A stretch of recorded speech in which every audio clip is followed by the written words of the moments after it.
Saudações, galera, trazendo mais um corte do Galão pra vocês. Vamos dar uma olhada aqui, galera, nesse corte do Galo que eu separei pra vocês com os donos da bola da Band MG. Links na descrição como créditos. Bora conferir aqui, galera, o debate, a discussão. Tá rolando aí mais um protesto da torcida à diretoria e rolou um debate aí bem longo e bem intenso aí sobre o atual momento da gestão dos donos aí do Galão da Massa. A gente sabe que os reforços aí estão meio devagar. Cuca falou pela primeira vez, vídeo aí, corte bem completo para você que quer ficar por dentro das notícias do Galão. Antes, só deixa aquele like, se inscreva e vamos conferir, galera. O Atlético vai fazer esse bate-papo, né? Um bate-papo com jornalistas. Foram convidados alguns jornalistas para bater papo lá na sede do Atlético lá, a respeito dessa situação, de tirar algumas dúvidas, enfim. Mas o que me chamou a atenção foi o fato de não poder gravar, não ter uma coletiva, não ter um bate-papo. Gerou um estranhamento para você também ou foi só para mim? Desculpa. Boa tarde para você, para o Dólar, para o grande Edivaldo, Tiagão e, é claro, nossos telespectadores. Você quer mais um fato bizarro? Eu não vou chamar de estranho, eu vou usar a palavra bizarra. Sim. Alguns veículos importantes de cobertura no esporte não foram convidados. Bora para a resenha, o Deus me livre, para citar dois aqui. Qual a finalidade para você falar para uma torcida de tantos milhões como é a do Atlético, para um encontro informal com jornalistas? Qual a finalidade disso? Eu quero que alguém fale qual... tomara que o Gabriel consiga extrair isso de falar assim, a finalidade deste encontro é... Porque, com sinceridade, Elton e telespectadores, não é pra gente, não. O Atlético está vivendo um momento em que o seu torcedor, que é o maior patrimônio do clube, precisa de saber a fundo e de uma maneira geral qual é a ideia de uma... a gente não pode chamar isso, para mim, Elton, não tem o nome de coletiva. Não. O Atlético está inovando, tá? Não. Nessa ação que está fazendo em pleno 2025. Para mim, normal. Então você acha normal? Então você... Não, peraí. Assim, que não vejo como problema. Você não vê como problema? Não. O Sérgio Santos Rodrigues, quando assumiu no Cruzeiro, ele fez um encontro informal com a imprensa para conversar com as pessoas, explicar o que estava acontecendo, como é que estava funcionando. E aí, a partir dali, as pessoas trazem as informações nos veículos delas. O Gabriel vai sair de lá com o microfone da Band e vai trazer informações. Isso sempre existiu com o nome de coletiva. De coletiva. Deixa eu só terminar, então. Isso sempre Deixa eu só terminar. Então, assim, o que eu quero dizer da minha parte é que eu lamento muito que um clube do tamanho do Atlético se posicione a primeira vez no ano para o seu torcedor e mesmo com alguns da imprensa, a gente tem que lembrar, selecionados, que não são todos que vão poder estar fazendo a cobertura desse dia, ainda que o material não possa ser gravado, e parece-me que o Atlético quer mesmo uma espécie de confraria alvinegra, onde poucas pessoas, pouquíssimas, saibam do que está acontecendo de fato no clube. E eu repito mais uma vez, o maior interessado, que continua a ser e sempre será o seu torcedor, sabe muito pouco e vê tudo isso à distância sem entendimento. Ô Balu, só um ponto assim que eu entendo, assim, eu não vejo problema do Bruno Musi explicar as questões das finanças diretamente para a imprensa e que a imprensa vai repassar para a torcida. Porque a imprensa, na verdade, é a mensageira. Porque não pode gerar o não pode material. gravar? O problema de ser gravado. O que eu acho que deveria ser feito era, não o Bruno Musi, mas sim alguém da diretoria, dos donos mesmo. Sim. Seja o Rubens, o Rafael, Sim. o Ricardo, o Vocaro, o Renato, qualquer um que fosse, que ele pudesse chegar e falar Por sobre que a própria TV do clube não põe ao vivo? Simples, Cara, através eu da não própria acho que o clube. Bruno Musi seja a pessoa correta para falar sobre essa situação. Sim. Porque ali o negócio é o seguinte, os caras vão falar sobre as finanças do Atlético. É um ponto importante. A primeira pergunta que seria feita, obviamente, e com motivos óbvios pela situação do Atlético, era de contratação. Fosse eu, o repórter, a primeira coisa, e aí, o Atlético não vai contratar? Até agora o Atlético tem 2 contratações. Todo mundo perguntaria isso. O Bruno Musi, cara, ele não está nem envolvido no meio do futebol para falar sobre o assunto. Eu acho que o Atlético tem que fazer sim uma entrevista coletiva. Sim. Eu no lugar do Atlético, Sim. deixaria para esse papo, talvez na segunda-feira que vem, e pensaria numa entrevista coletiva no dia em que for o início das atividades da pré-temporada. Tá. O meu ponto ali é, eu não vejo problema algum da forma como vai ser conduzido o bate-papo hoje. vão chegar e passar as informações. Mas você não acha mais adequado, conforme não, a sua própria sim, análise. você acabou Você de falando falar que um faria na problema. próxima semana. Calma, peraí. Tô calmo, tô super calmo. Eu entendo que o ideal era ter alguém falando sobre futebol também. Sim. O que o Bruno Musi parar é falar sobre finanças. Tá, Thiago. Eu deixaria para uma próxima semana, para que hoje fosse feito, de fato, hoje não, para que no dia 9, quando o Atlético se representar, fosse feito, de fato, um bate-papo gravado, uma entrevista coletiva de um dos donos ou do diretor de futebol, que é o Vitor, com a imprensa, para explicar as questões de futebol, porque o torcedor quer saber. Sim. O Atlético não traz respostas ao torcedor há um bom tempo. Qual foi a última vez que alguém se manifestou? E eu digo até de entrevista coletiva. Sim. A última vez talvez tenha sido o Rafael Menin dando uma entrevista ao Globo Esporte. O torcedor quer escutar, quer saber, olha, o que o Atlético pode falar? Mentira, o Rubens Menin falou com a 98. Isso. Então, a última vez foi o Rubens Menin falando com a 98. O torcedor quer escutar, o torcedor quer saber. E aí? O que tem para dizer sobre a demora para contratar um técnico, que o Atlético demorou 24 dias, sobre a demora para a busca por reforços? Por que tudo está acontecendo? Só que o Bruno Musi não é a pessoa adequada para isso. Ele está ali passando uma questão envolvendo as finanças. Sim. Eu admito que não vejo problema, mas eu não faria desta forma. Ti, por tudo isso que você falou, por tudo isso, você foi pontuando cada um dos pontos que vão acontecer dentro dessa coletiva. Quando você fala, ninguém veio falar, ninguém fala abertamente para toda a imprensa. Sim, quando você exato. Aí tudo que o Valu falou é o que se torna bizarro. O bizarro é o primeiro momento de encontro do Atlético para pegar e estar com toda a imprensa, ele não vai deixar sair dali da forma que deveria para chegar até o torcedor. Quando eu gravo uma entrevista coletiva, por exemplo, se ele respondesse 10 questões, 10 perguntas e a coletiva durasse 20 minutos, eu vou ter esse material, vou colocar no site da Band. Eu vou deixar lá 20 minutos para o torcedor pegar e assistir e ouvir todos os detalhes. Eu vou chegar aqui nos donos da bola e vou colocar 6 minutos destrinchados de diferentes pontos. É o Atlético falando ao seu torcedor. Quando deixa só para eu, repórter, eu não vou conseguir pegar e passar todas as nuances que foram citadas naqueles 20 minutos. Consegue, eu vou pegar, mas eu vou relatar. Eu vou relatar alguns. Eu vou relatar alguns pontos. Detalhes Sim, Edivaldo, por favor. Só para poder acrescentar. Ele citou o exemplo de uma gestão que o torcedor do Cruzeiro não tem saudade nenhuma, do Sérgio Santos Rodrigues, que fez esse trabalho em off. Recebeu jornalistas para poder passar exatamente o que o clube quer. Se você não deixa o profissional de imprensa e não chama todo mundo perguntar, fica um negócio meio que o clube vai vazar só mesmo algumas coisas que eles querem. Mas não é palestra, e dentro disso, é uma conversa, o cara pode perguntar. O que a torcida do Atlético está reclamando desde o final do ano passado? Eu quero que alguém do clube coloque a cara, eu quero que alguém do clube fale. O Menin falou recentemente para a Rádio 98, já foi um bom começo.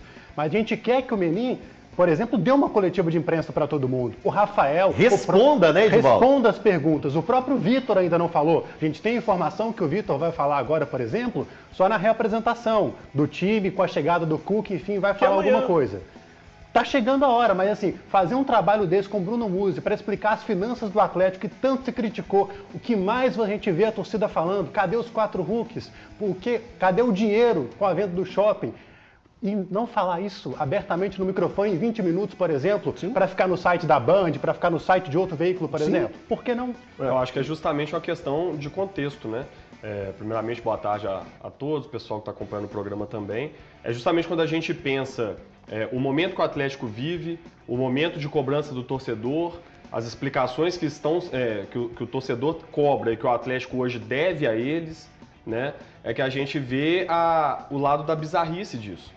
Porque o Gabriel até citou no vivo dele, né? Como que o planejamento financeiro interfere no campo no fim das contas. E vice-versa. Né? A gente acabou de ver no fim do ano do Atlético, a derrota de Libertadores impactar diretamente no planejamento financeiro de 2025, que está começando agora. Então o torcedor está ansioso para saber justamente qual que vai ser essa situação, porque primeiro a diretoria falou, vai ser um ano duro. Depois falou assim, não, vai ter investimento. O torcedor olha para isso tudo e fala, e aí, mas primeiro, cadê o investimento então se vai ter? De quanto vai ser? O que a gente pode esperar? É um momento de muitas dúvidas e aí na hora que aparece uma ação do clube para poder trazer esclarecimentos, a gente vê um evento controlado pelo clube que só vai algumas pessoas, como pontuou o Valu, e que o conteúdo não vai sair dali de forma gravada, ou seja, quem absorver ali na hora, absorveu. Aí você fica o torcedor fica dependendo dos profissionais de imprensa absorverem aquilo ali e conseguirem passar com a maior qualidade possível. E publicarem aspas. Para poder, não vai ter aspas, não vai ter como a gente explorar esse conteúdo, fazer uma reportagem, pegar uma fala do Bruno Musi, levar para um economista, falar assim, faz sentido isso aqui que ele está falando? Mas porque quem está lá, jornalista também não é especialista em todos os assuntos. A gente precisa pegar o conteúdo e levar para alguém traduzir. Gente, mas tem como debater. E uma coisa, Thiago, vamos lá, tem como debater, Thiago, mas olha só. Vai ficar ali, amanhã quando o repórter sai e faz a matéria, ou hoje quando o repórter sai e faz a matéria, faz o texto, passa a informação. Tem outro peso. A gente aí você fala um negócio, aí vem o e fala assim, não, mas aí você avisou do repórter. Quando o repórter sai dali, ele chega aqui e fala, olha, o clube passou isso pra gente. Thiago, vem cá. Tá ali a informação, gente. Tem muita coisa, ali não vai poder ser gravado. Você vai ter que estar anotando o tempo todo muita coisa. Cara, tem muito detalhe. Gente, tem muito detalhe que é muito melhor você ouvir novamente para você entender. Claro. Como o Dola falou, não somos experts, principalmente em questões de economia. Jornalista não é preparado para esse tipo de situação. Tem pontos que são chave numa discussão como essa. O que o cara precisa saber? O valor da dívida. O jornalista precisa saber o valor da dívida. Ele precisa saber a arrecadação do ano passado, se deu ou não superávit no clube. Ele precisa saber qual foi o gasto no ano passado, qual que é o projeto de orçamento para esse ano. Cara, são coisas-chave, pontos-chave. Que eu vou chegar ali e é isso. Sim. O Atlético programa gastar tanto com reforço, o programa gastar tanto com futebol, com salários. O Atlético programa isso aqui para pagamento de dívida. O Atlético tinha feito uma previsão em 2026, em 2021 ou 2020, sobre o pagamento da dívida, dela virar 1/3. Agora, em 25, isso. 26. A dívida o Atlético vai conseguir cumprir isso? O Atlético vai conseguir chegar nisso? Que não. Então, essas coisas que eu acho que precisam ser discutidas ali, mesmo que no off. Aí você chega e traz, olha, o Atlético diz que não, o Atlético diz isso, o Atlético diz aquilo. Cara, eu entendo que não é o melhor. É óbvio que não é o melhor. O melhor é o cara da entrevista coletiva e falar sobre o assunto. Mas é isso que nós temos que a gente está discutindo, nós temos repórteres capacitados o suficiente para fazer. Não, mas é que eu não acho que seja motivo para discussão. Não, é motivo para discussão sim, pô. Esse é o ponto. Eu acho que é uma celeuma, uma tempestade num copo d'água. Não, eu não acho que é tempestade num copo d'água. Eu como jornalista, eu queria trazer para o torcedor aqui amanhã, nos Donos da Bola, colocar nesse telão maravilhoso nosso, colocar nesse telão a cara do Atlético. E não o Gabriel de novo vindo aqui para desabafar com a gente. O Gabriel não vai desabafar, ele vai relatar o que foi dito pra ele. Ele vai relatar o que foi dito. E agora só um outro detalhe. Eu acho que é muita coisa. Eu acho que tem que valorizar o nosso trabalho também. Exatamente. Enfim, então, vamos seguindo. O Atlético na temporada passada, uma outra coisa que me incomoda nessas falas, nessas aspas que a gente já teve, do Rafael, do Rubens, é o falar do aumento da dívida, do ano difícil, de todas essas dificuldades que o Atlético não vai conseguir colocar para 2026 a meta e já ampliou para 2028. O que me incomoda é o seguinte: o Atlético teve no ano de 2024 os seus melhores resultados financeiros. O Atlético chegou numa final de Copa do Brasil, ganhou muito dinheiro com a final da Copa do Brasil, chegou numa final de Libertadores, ganhou muito dinheiro com a final da Libertadores, teve com a sua arena, um lucro que jamais tinha acontecido. O que então tem que acontecer em 2025 para o Atlético ter lucro e sair tranquilo de um ano? Tem que ter então, para 2025, tem que ter um campeonato interplanetário. E ganhar. Não, ele tem que chegar na final do interplanetário. Ganhar. Ele tem que ser o melhor da Terra para jogar com o melhor de Júpiter, com o melhor de Saturno, o melhor de Urano, o melhor de Vênus e por aí vai. Porque se um time chegou na final da Copa do Brasil, chegou na final da Libertadores, teve com a sua arena... Isso não é eu que estou criando, não, tá? Eu não estou criando da minha cabeça, não. O Atlético colocou no papel que foi o melhor ano de arrecadação da história do clube. Porque o dinheiro que entrava ali era do Atlético. E aí o Atlético fala, ele anuncia que teve o melhor ano financeiro com o seu estádio e da sua história, porque a maior parte do dinheiro vai para o cofre do Atlético. Ele chega na final da Copa do Brasil, na final da Copa Libertadores.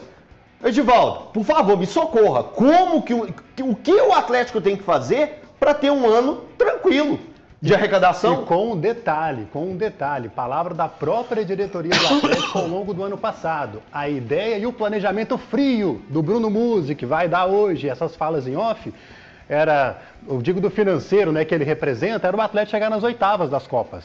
Seja da Libertadores, seja da Copa do Brasil, ou seja, o Atlético pensou 2024 em receber até as oitavas, seja de Libertadores, seja de Copa do Brasil. Conseguiu tudo isso e até agora o que a gente viu? Foi o Paulinho negociado, a gente está vendo o Zaratio perto de ser anunciado pelo Racing, existe uma negociação. Sim. São as informações que chegam da imprensa argentina, o Boca de olho no Batalha e as contratações.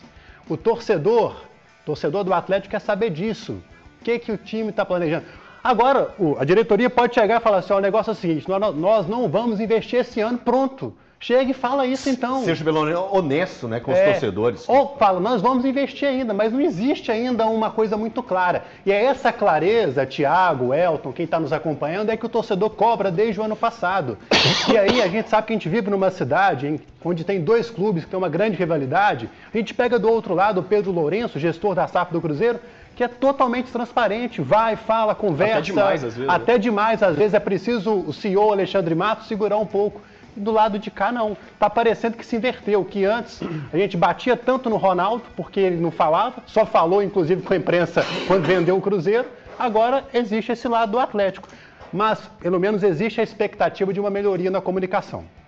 Eles já assumiram isso. Vejamos o que vai acontecer daqui para frente, principalmente a partir do episódio de hoje. Dola, falando a respeito de questões financeiras aqui, você até fez um movimento aí de concordância. Sim, e assim, a gente precisa lembrar que o jornalismo ele é feito também em off, claro que sim.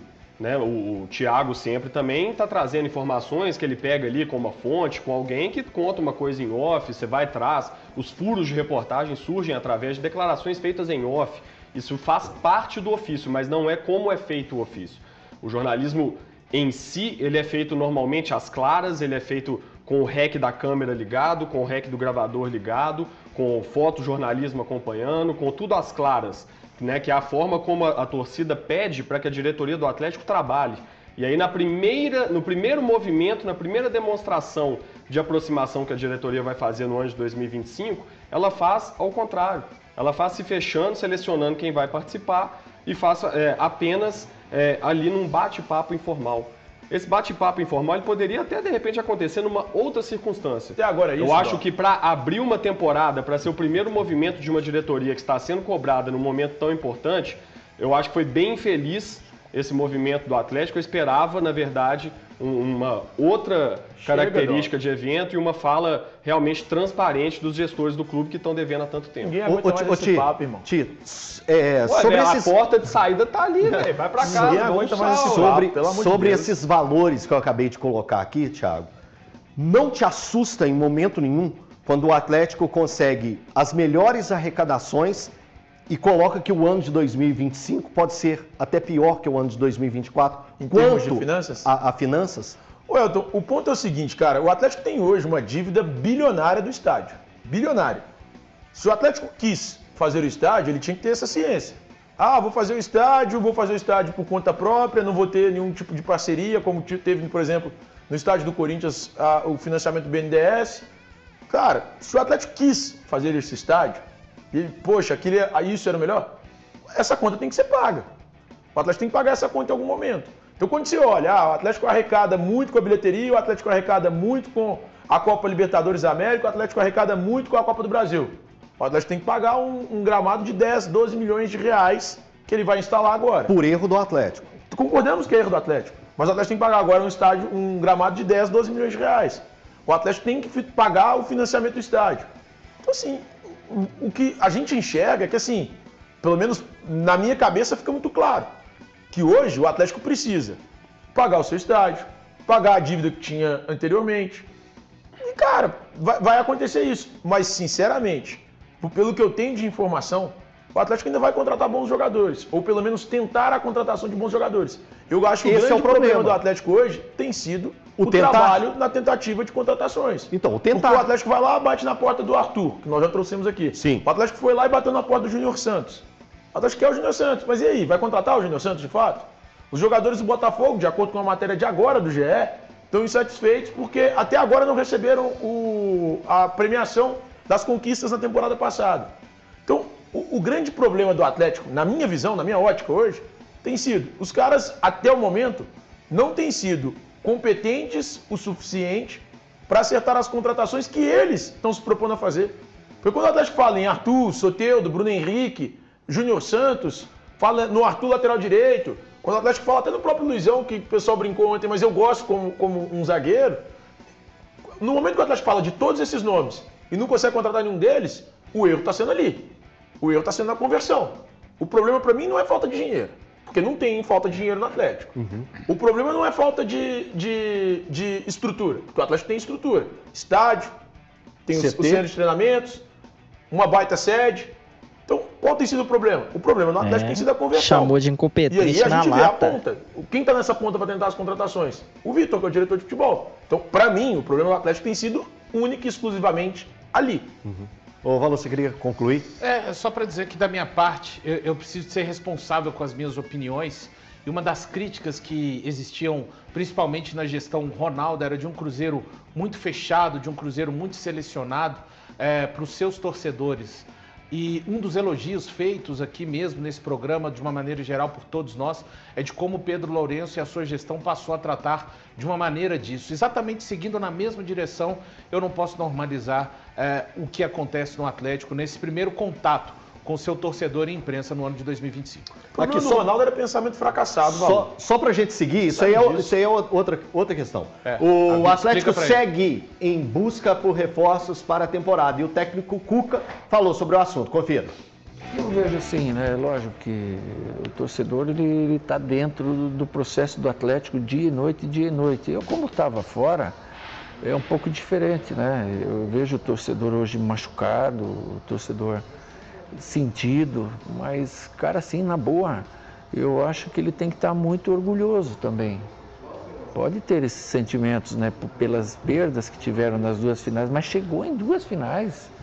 Cara, não é fácil. O trabalho do Milito foi bom. Uma bola que entra, um gol que perdeu, que entrasse ali no final de uma Libertadores, ia para uma prorrogação, os Pedros era campeão de uma Libertadores, então não foi um trabalho ruim. Com o Flamengo, uma final também, que são jogos duríssimos, né? Um gol que perdeu, no contra-ataque tomou também, se uma bola entra. Então foram campanhas boas com finais ruins. Tem que ser separado. O Galo tem um time, tem uma estrutura de time boa. Hoje a gente tem que chegar e entender o processo, que tem jogadores que tem contrato curtíssimos aí, que vence em outubro, que vence em dezembro, que tem proposta daqui e de lá. Então eu me inteirar desses assuntos para pôr a cabeça do atleta aqui dentro e depois começar a extrair o máximo de cada um deles. Estrutura de time. Estrutura de time ainda então não é um time. Então o Cuca já chega entendendo que o Atlético tem uma estrutura, tem algo pavimentado, algo iniciado para se ter realmente um time. Então isso também já deixa claro, pelo menos, né, Dola? A gente já conversou sobre isso, que às vezes a gente utiliza uma entrevista para pegar pequenos trechos ou pequenas frases ou pontuações que a gente pega algo dessa entrevista. Estrutura de time ainda não é time. Acho que o Cuca também está sendo bem político, né? Tá fazendo a primeira declaração dele ali, não vai ficar também falando muito do trabalho do antecessor, né? E assim, não falou nenhuma grande novidade também, né? Claro que o Atlético não tem um time abaixo da crítica, um time que seja péssimo, né? O Atlético chegou em duas finais importantes, já tem realmente... Acho que quando ele fala de estrutura de time, ele está querendo dizer que tem já pilares, né? Jogadores que já tem uma trajetória no clube, jogadores que têm qualidade para continuar, então ele já tem meio caminho andado, vamos dizer assim, né? Ele está deixando uma lacuna ali para ser preenchida justamente por reforços e para ele colocar ali alguma coisa ou outra que ele observou, né? Quando ele fez a análise dele tática do Atlético, quando ele assistiu aos jogos, né? Se ele está revendo aí as partidas para ver como o time estava jogando, para colocar o olhar dele ali agora no time, corrigir alguma coisa que ele acha que não estava tão equilibrada, né? Então acho que é uma declaração bem normal, assim, bem protocolar para um início de trabalho. E ele já conhece realmente a casa ali e vai agora trabalhar mais internamente, agora de perto, né? As coisas mudam um pouco. Ele vai começar mesmo esse trabalho e o que eu achei de interessante é ele pontuando a questão desses jogadores com fim de contrato. É justamente sobre isso, Valu, que eu queria te perguntar. O Cuca já chega atento a essa questão dos jogadores em fim de contrato. Possivelmente, ele foi muito bem brifado, né, na vinda dele aqui para o Atlético sobre esses jogadores em fim de contrato. Entre eles, os 2 nomes que o Edivaldo acabou de dizer para a gente, né, que a gente debateu bastante ontem, o caso do Zarate, que tem um contrato até o final do ano e pode sair para o Racing, o caso do Batalha, que pode sair para o Boca. Isso também é uma coisa a se preocupar nesse novo movimento do Atlético aí para a temporada, né, Valu? Eu acho que essa passagem do Cuca, especialmente até por ter o Vitor, uma figura no departamento de futebol mais recente, né?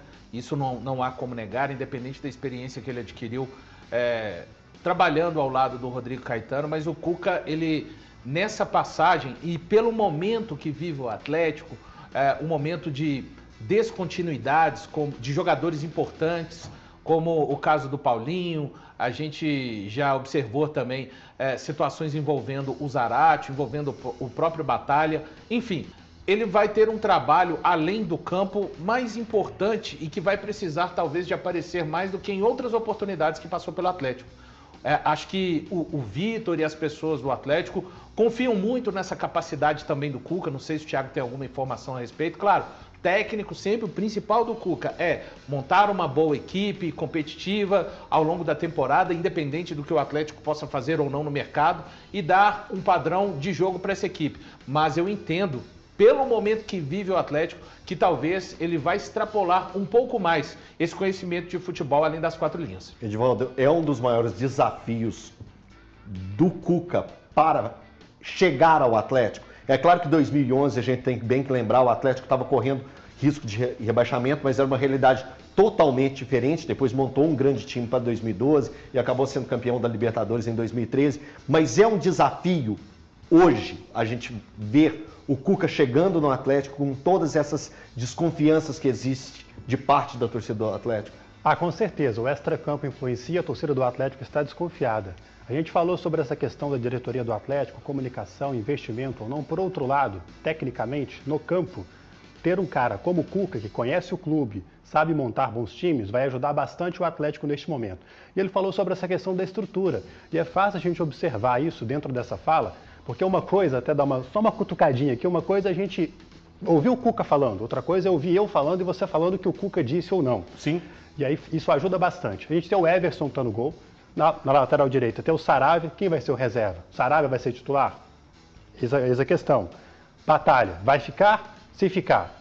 Hoje ele é o melhor zagueiro do Atlético, na minha opinião. Sim. Vai jogar na zaga? Vai jogar ou não. Tem o Alonso, ok. Lateral esquerda, Arana, não tem discussão. Meio campo, você tem o Otávio, você tem o Zarate, dificilmente deve continuar. O Franco, com o Cuca, por exemplo, não teve oportunidade. O Atlético vai buscar outro volante? Ou o Franco agora com o Cuca vai jogar bem? Também, e o Franco também tem contrato acabando. Também está desses. E tem o próprio Fausto Vera, que foi bem com o Milito na reta final, mas também é aquela história, um jogador que a torcida ainda tem um pouco de desconfiança e eu vejo um pouco o Fausto Vera nesse sentido. Tem o Scarpa, perfeito. Hulk no ataque, e aí? Quem vai ser o companheiro do Hulk? Então faltam algumas coisas. Faltam muitas coisas. Muitas Por isso que coisas. ele falou, você está tentando dar uma estrutura ao Atlético. A fala do Cuca é, o Atlético tem uma estrutura de time. Mas e basicamente a estrutura para ilustrar para o torcedor. Mas até hoje essa estrutura tem dúvidas, né? Quando o Edivaldo coloca situações de jogadores que podem ou não ficar. Exatamente. Então a dúvida está sobre. Exatamente. Aí por falar em estrutura, em time, Thiago, você tem alguma novidade a respeito dos nomes que o Atlético rondou, circulou, procurou, consultou, sondou? Arthur, Bruno Henrique, tem alguma novidade que você possa colocar pra gente? Como está a busca do Atlético aí por reforço? Só uma coisa, Tim. Você pode falar 3 coisas. Primeira coisa que eu faria é levar o Cuca numa barbearia que é boa, tá precisando cortar o cabelo. Tá. Você sabe disso. Mas eu acho que quem tem um pouquinho menos de cabelo assim gosta de deixar crescer. Não, mas precisa cortar esse cabelo aí, viu, Cuca? Mas sobre o Atlético, o que eu tenho de novidade? O Atlético vai tentar intensificar as negociações pelo Júnior Santos. Na verdade, intensificar não, vai tentar abrir conversas pelo Júnior Santos. Por quê? Mas não abriu ainda? Ainda não, porque hoje, além do Atlético, o Palmeiras tem interesse na contratação do jogador. Então, E existe um empresário hoje novo no mercado que está tentando acertar a negociação do Júnior Santos com algum clube. Então, o Atlético é uma possibilidade. O Palmeiras também quer. Eu acho que competir hoje financeiramente com o Palmeiras é difícil. O Palmeiras pagou 18 milhões do Paulinho, ofereceu agora 20 milhões de euros pelo Andreas Pereira, está tentando levar essa negociação a 25, entre 20 fixo, mais 5 de bônus. Então a gente está falando de um clube que hoje está gastando muito no mercado. O Palmeiras pagou 12 milhões de dólares pelo Facundo Torres. Então, nesse momento, o Atlético quer a contratação do Júnior Santos, mas reconhece que a dificuldade desse negócio por causa do interesse do Palmeiras. O Atlético fez a proposta que o Fabrício Romano, jornalista italiano, trouxe, de 10 milhões de euros pela contratação do Arthur, de 26 anos, tem contrato até junho de 27 com o Zenit. O clube russo, que é o Zenit, pede 15 milhões de euros, que é o que ele pagou em janeiro do ano passado pela contratação do Arthur junto ao Palmeiras. O Atlético não vai chegar a esses 15 milhões de euros, mas está tentando chegar numa composição que possa contratar esse atleta. O Atlético busca esses dois nomes e agora eu estou tentando apurar aqui sobre esse lateral direito, tem muita gente falando, eu não tenho informação ainda, que é o Kelvin do CSKA, mas eu sinceramente não tenho informação ainda. Kelvin sobre foi que esse jogou no tema. Atlético Paranaense? Atlético Paranaense. Eu sinceramente não tenho informação ainda sobre ele, mas estou tentando falar agora com uma boa fonte ligada ao próprio atleta para saber se eu consigo trazer algo sobre a possibilidade de chegada ao Atlético. Mas, sinceramente, eu gosto do nome. É jovem, tem 23 anos, ele chegou acho que a jogar na seleção brasileira de base. Então, é um nome que eu admito, eu gosto bastante. Ô, Dola. Dá para imaginar que a negociação com o Kelvin, caso o Atlético realmente esteja tentando, ela vai ser duríssima também, porque o Kelvin é titular absoluto do time do CSKA, é um dos grandes destaques do CSKA na temporada. Ele tem jogado como um ala direita e às vezes até como ala esquerda no time. O time está jogando com 3 zagueiros.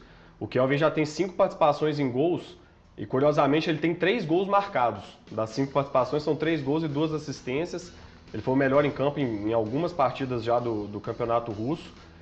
O valor dele, né, ele foi adquirido pelo CSKA por 4 milhões e meio de euros. E nessa fase que ele está, um jogador mais maduro e já sendo um destaque da equipe, é bem possível que o Atlético tenha que desembolsar mais do que isso para contratar. Né? Até o Geves trouxe a informação que conversou com uma pessoa que cobra o CSKA e que esse valor poderia chegar a 10 milhões de euros na pedida do CSKA. Então dá para imaginar que, caso o Atlético realmente queira contratar o Kelvin, vai ser uma negociação duríssima, seria uma ótima contratação, mas valores também que, pelo que a gente tem visto, o Atlético vai acabar considerando meio alto. É muita grana. Elton, todas essas informações valiosas que o Thiago Fernandes acabou de trazer, mas a fala do Dola dá o tom do quão difícil será essa janela de transferências, em todos os aspectos. É por isso que algo que eu debatia ontem, quando acho que foi ontem mesmo, a gente estava falando a respeito de vender ou não Zaratio e Bataglia. O mercado da bola massa atleticana tá bem inflacionado, hein? O negócio não tá fácil, não. Galo aí passando um pouquinho de apuros aí nessa questão aí das contratações. E galera, o que tá rolando? Tá rolando aquele leve protesto, né? Aqueles protestos que a gente tá acostumado aí a ver das torcidas. Aconteceu, né, parece que dessa madrugada de terça para quarta, mais um protesto, né, cobrando aí clareza, cobrando aí explicações. Então tá aí as faixas, vou passar para vocês aqui todas as imagens aqui desse protesto aí, né? Tá aqui com esse adesivo aqui no poste de Rubens Mente. Cadê os 30 milhões de name rights da Arena do Galo? Que diz aí que o Banco Inter ficou com 30 milhões. Tá aí, jogou algumas notas aqui no chão. E é isso aí, galera. Mais um protesto, torcida aí se mostrando bem satisfeita, mas eu acho que também, galera, é um pouco pela... Não sei se é falta de transparência, mas assim, a comunicação do Galo é muito ruim. muito ruim, e isso eu concordo com a maioria que os apresentadores aí do programa, os jornalistas, comentaristas falaram aí que a comunicação do Galo tem piorado a cada vez mais, mas com o Domênico Belli, alguma coisa assim que é o sobrenome dele, a tendência é essa questão melhorar bastante aí, pelo menos a gente torce para que isso aconteça. A qualquer momento eu tô de volta com mais um vídeo, mais notícias do Galo para vocês. Galera, se inscreva, deixa o like, um forte abraço e aqui é Galo.